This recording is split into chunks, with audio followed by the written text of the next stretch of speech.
Halloween! That's the name of this movie. I'm not just randomly saying that. So Happy Halloween, written and directed by Brittany Greer. And this is a kind of teen slasher that reminds me of a kind of almost like the 90s style slasher movie. So it's almost in a way a throwback to Scream, I Know What You Did Last Summer, kind of movies like that, but on a low budget.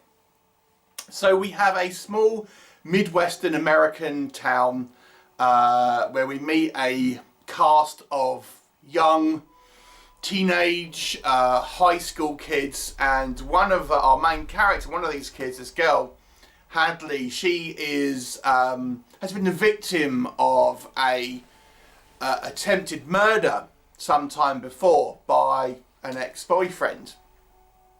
And this Halloween there appears to be some type of killer on the prowl, and someone who is using kind of Halloween motifs, costumes, things like this, and we suspect that it may well be this ex-boyfriend.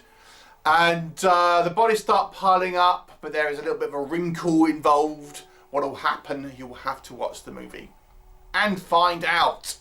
So let's discuss. So if you do like the kind of the I Know What You Did Last Summer movies, but you like you don't mind a low budget B-movie version, you may want to check it out. It is very much a somewhat cookie cutter style kind of slasher movie, and why I say that as in the positive frame, although it will come up in the negative as well, is that you know pretty much what you're going to get. This is very much like 90s slasher 101 and its kind of stylings, you know, kind of a little bit of kind of meta, a little bit of kind of like typical kind of teenage kind of stereotypes and things like this, a little bit of a switcheroo type twist.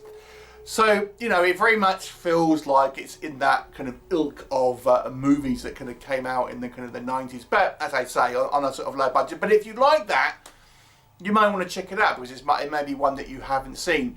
Outside of that, one thing I did like with this movie is it doesn't really have a pronounced male lead, so to speak, but I guess that the guy who is as near to that is not someone who is like your typical leading man. He's like this big, like, let's say rotund guy, and you know, he gets the girl, you know, he gets the kind of the pretty girlfriend, and he's like a, you know, a large portly gentleman, should we call it that? But I thought it was quite good that, you know, they've cast someone, and I think they say he's in the football team or whatever, but, you know, maybe that's the justification for it. But you know, nonetheless, I like the fact that we have a somewhat atypical style of kind of leading man, even though really, you know, there's not really a male lead as such. He is kind of, I suppose, the most pronounced male character, but it is really led by this character of Hadley. But yeah, I still could have quite liked that casting choice. The movie has an extremely high body count.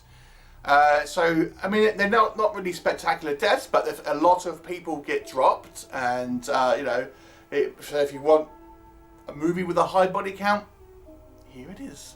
And I gotta say, I think although I wouldn't say the technical elements or the acting was ever sort of like particularly elevated, it's all done in a reasonable standard. I think the movie is shot relatively well, albeit not kind of anything too artistic, but it's functional. It's a serviceably directed movie. Same with the acting. I think everyone here does a decent enough job in kind of making a kind of the sort of characters, at least you buy into them, albeit no one's going to kind of be thinking that this is a really deep dramatic role.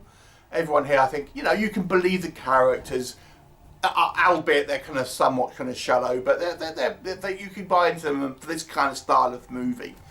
What doesn't work? Now, some of the things I've mentioned are actually a double-edged swords. They're a kind of a positive and a negative. So let me just go we'll touch on a couple of them again. So the body count.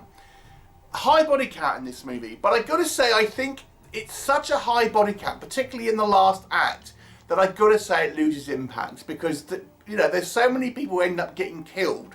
It seems ridiculous to a point. Considering there is a singular killer, it seems crazy that there's so many people end up getting killed, to the point where I think it loses impact.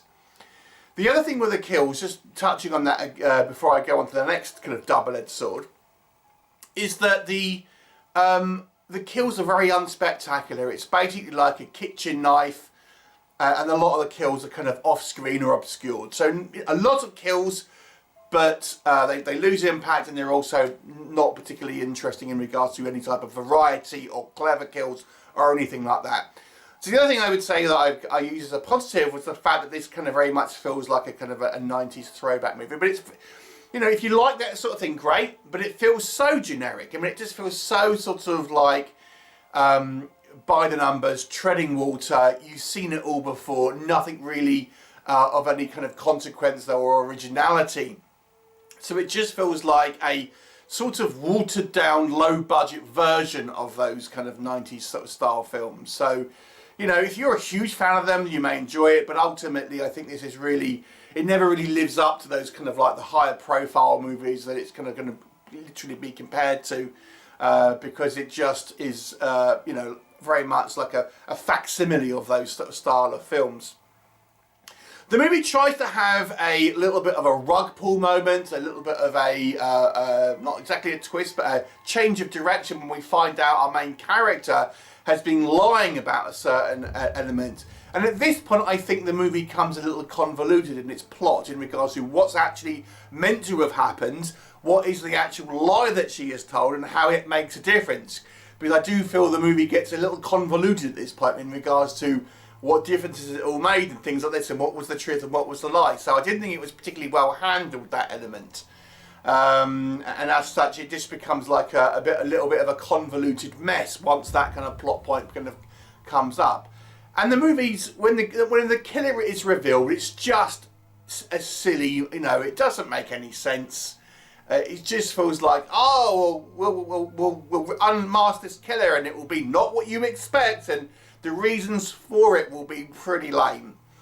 So ultimately, this is a below average movie without being, I would say, terrible. It's sort of watchable in a generic sort of way, but it's pretty much totally forgettable unless you are a huge fan of like that 90s style of slasher. You know, you may want to check it out then, but ultimately it's a pretty forgettable, mediocre slasher film. 4 out of 10. What were your thoughts? Leave me a comment and I'll look forward to seeing you next time. My name is Kit, and you must subscribe to Geek Legion of Doom.